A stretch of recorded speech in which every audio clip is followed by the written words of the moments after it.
Morning mga kamix. May dumating po tayong bisita rito. Opo ka ate. Ayan. Sarado kasi yung mga bahay. Ay magandang umaga sa ating lahat ng tagapanood. Kung natatandaan nyo po, ito po yung isa sa mga naging charity natin. Ayusin ko natin yung upuan. Kado, upo ka lang. Ayan, kagigising ko lang po ay may dumating at yung pong ating charity sa bundok na si Kuya Ray, hindi ko po alam nasa ospital. Ayan, dumating po siya. Siya po ang asawa ni Kuya Reynaldo. Ito po yung scout.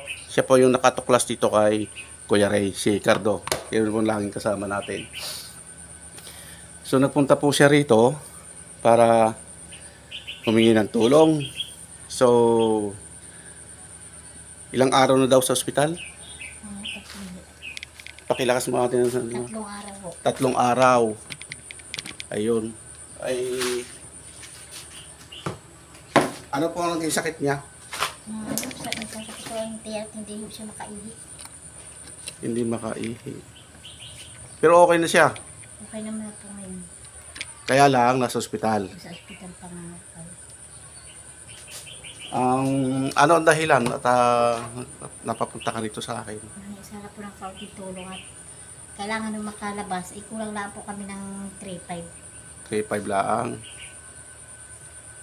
3,500 lang. Kaso, ubos ang budget natin dito sa akin. Kaalis lang ng aking mga pamangkin. So, hindi ko alam kung aking isipin, pero gagawa tayo ng paraan, ano? Tingnan natin ang ating magagawa. Kung makakadiling siya ng 3,500, baka makakalabas. Yung kapatid ko naman dito, walang pera para makapanghiram sana tayo doon. Galing na ako doon nanghiram ako 1,000 kahapon .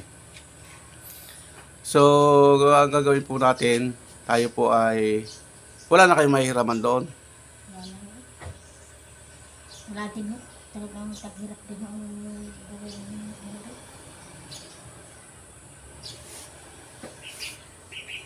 Hindi, ilang araw na kayo hindi nakakapagtrabaho pala sa bundok. 2 linggo na?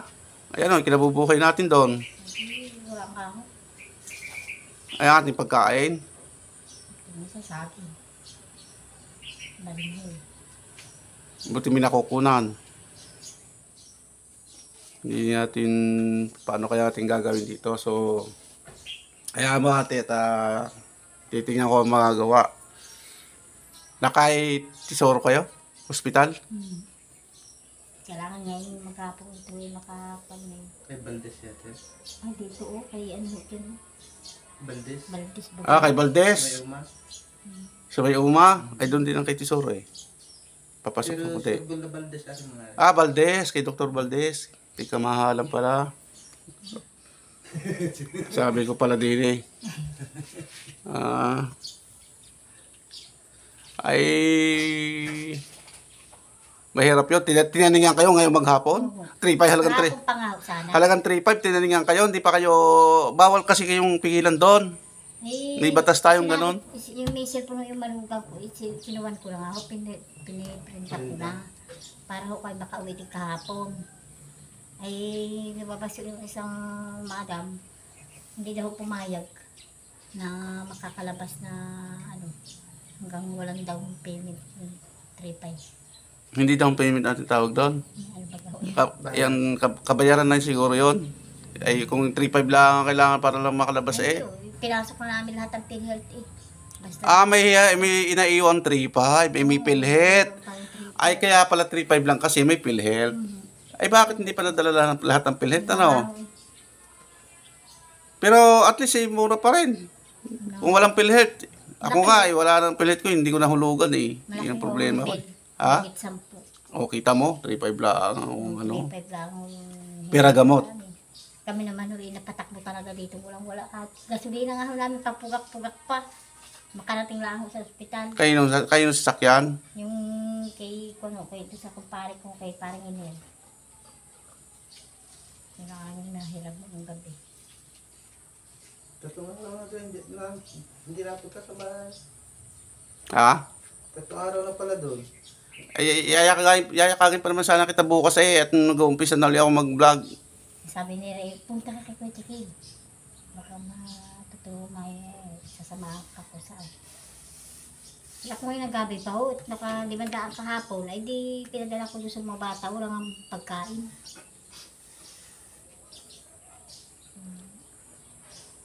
Ako hindi mahirap kausap pero pag pag ubos ang laman ng bulsa ay talagang hindi maka-uuwi, hindi ang hirap magdesisyon pero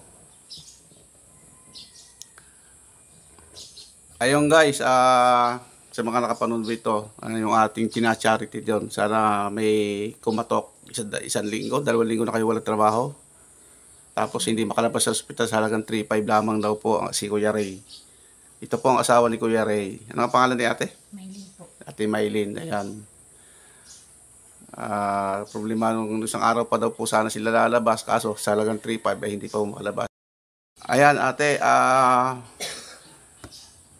hindi ko makontak yung ating dapat kontakin, so dito tayo gagawa ng paraan. Kaya lang, siyempre, ay hindi agad-agad hindi natin alam. Depende yon sa mga makakapanood po to, lalo sa mga nag-sponsor kay Kuya Reynaldo. Si ate po ay ang kanyang asawa, si Kuya Reynaldo, yung pong may putol na buto sa may hita ay ilang araw na sa ospital at hindi po makalabas sa halagang 3,500 lamang. Ayan ate, dito, sabihin mo sa kanila, sa mga kapanood dito, baka may mga kumakatok ka sa puso ng mga taong nag-sponsor sa kanya. Humingi tayo ng tulong sa kanila. Laksan lang natin yung salita. Sino man po nakakarinig po sa amin kahit sa amin po kahirapan, sana po matulungan po ninyo kami sa aming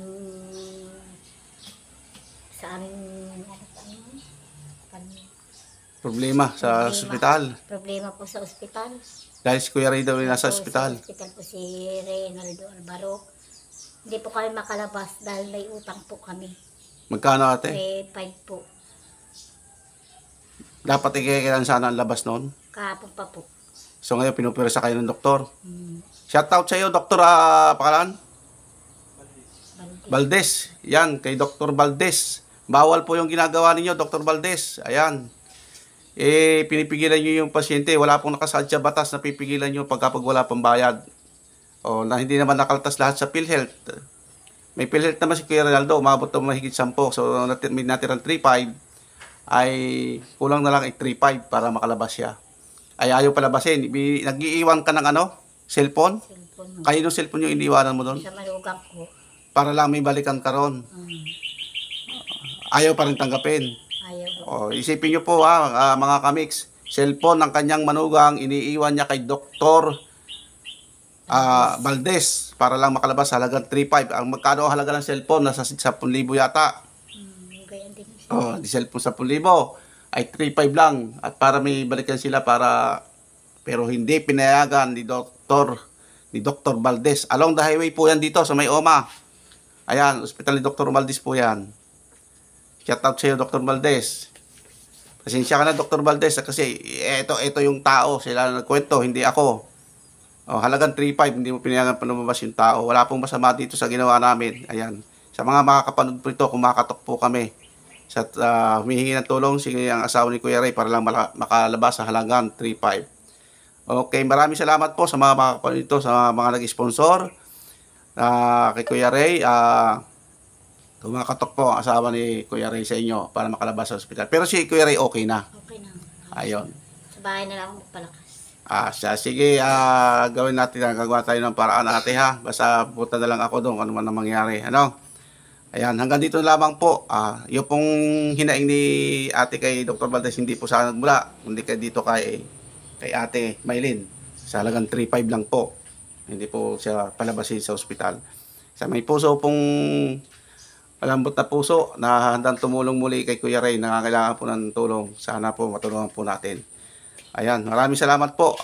Kontak lamang po ninyo si Ma'am Benny Chan sa mga magpapadala sa inyo ng tulong sa halagang 3,500 lamang po. Maraming salamat po, ate.